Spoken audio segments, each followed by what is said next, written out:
जय श्री राम दोस्तों, आज की वीडियो में आपका स्वागत है। आज की वीडियो में हम बात करेंगे श्री कोटि रुद्र संहिता का 9वां अध्याय के बारे में, जिसमें हम चांडालिनी की मुक्ति के बारे में बात करेंगे। जानकारी अच्छी लगे तो लाइक करें, कमेंट करें।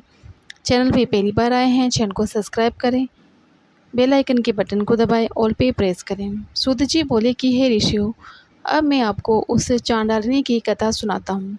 वह चांडालिनी पूर्व जन्म में एक ब्राह्मण कन्या थी।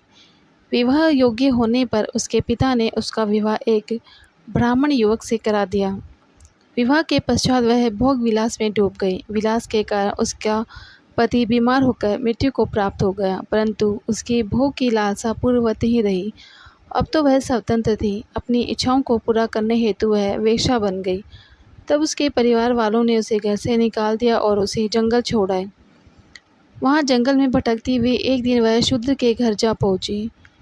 इस प्रकार एक युवती को सामने पाकर वह शूद्र अपनी इच्छाओं को जगाने लगा और उसे पाने की इच्छा करने लगा।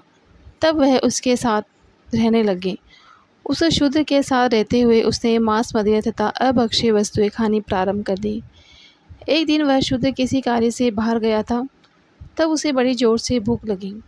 अपनी भूख शांत करने हेतु उसने अपनी तलवार से आंगन में बंधे बछड़े को काट डाला और उसका मांस खा लिया। इस प्रकार उसने अपने जीवन में सब प्रकार के पाप किए तथा मृत्यु आने पर मृत्यु को प्राप्त हुई।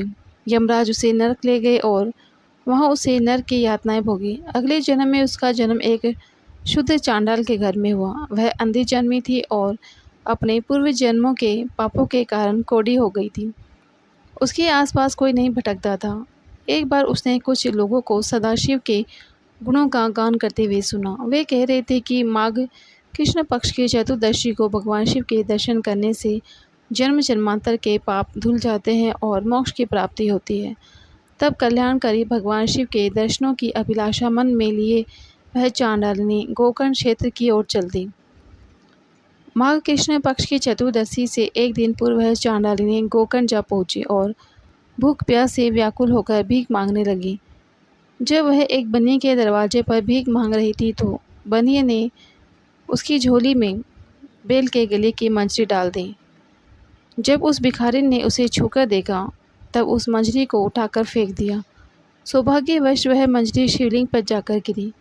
उस चांडालिनी के सारे पाप उस मंजरी के शिवलिंग पर चढ़ते ही नष्ट हो गए। अगले दिन चतुर्दशी पर उसने कुछ न खाया। इस प्रकार वह निराहार व्रत हो गया। भूख के मारे पूरी रात जगी रही, इसलिए जागरण का फल भी उसे मिल गया। भगवान शिव अपने भक्तों पर सदा अपनी कृपा दृष्टि रखते हैं। उन्होंने उस गरीब चांडालिनी के पापों को नष्ट कर दिया और उसकी इच्छा से उसकी मृत्यु हो गई। उसे शिवलोक ले जाने के लिए विमान आ गया। उस दिव्य विमान में वह सदा के लिए सदगति पाकर शिवलोक को चली गई।